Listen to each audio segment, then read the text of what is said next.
Programang ito ay rated SPG. Striktong patnubay at gabay ng magulang ang kailangan. Maaaring may masiselang tema, lengguwahe, karahasan, sexual, horror o droga na hindi angkop sa mga bata.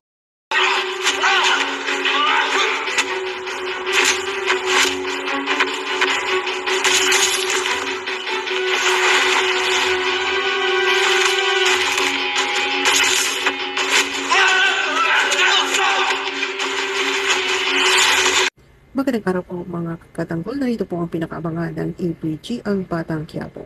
Sa wakas napatay nga ni Tanggol at Bubbles itong si Congressman Sevilla na ang buong akala ni Bubbles na iiwan siya ni Tanggol sa gitna ng bakbakan dahil sinabi nga dito ni Tanggol na kailangan nilang listanin ang lugar dahil dumadami na nga daw ang rumaspindi dito ni Congressman at delikado nga sila at mahuhuli sila dito at sinabi naman ni Bubbles dito kay Tanggol na kailangan nilang mapatay itong si Congressman dahil iyan ang utos ni Chief Espinas na hindi sila babalik sa loob ng kulungan hanggat buhay pa ito. Kaya kumaringpas naman ng takbo itong si Tanggol at sinalubong niya ang mga pulis na nakaharang ito. At ang buong akala naman ni Bubbles ay tatakasan na siya nito kaya napasigaw siya dito kay Tanggol na duwag. Subalit nang makita nga niya itong si Tanggol na dala na ang sasakyan at dito naman siya napahanga dahil sa tibay na loob nito at tapang na hinaharang ang sinasakyan dito ni Congressman Sevilla. At isa-isa niya itong pinagbabaril ang mga gwardya nito at dito nga ay napatumba ni Tanggol ang lahat.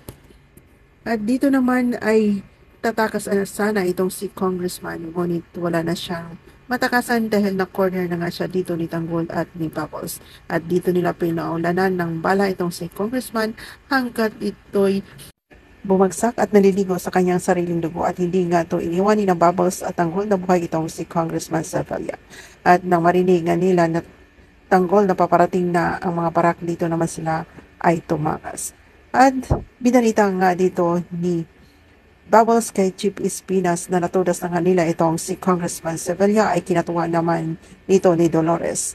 Kaya pinalayan na ang mga kaibigan ni Tanggol sa loob ng Bartolena. At ngayon ay kinatatakutan na si Tanggol sa loob ng Bilibid. Kaya tutok lang mga kapatid sa susunod na ating mga upload dito sa APG, ang Batang Quiapo. If you like this story, please subscribe, like, and share at bell na din po ang notification para sa susunod na aking mga upload ay manotify po kayo. Maraming salamat po at God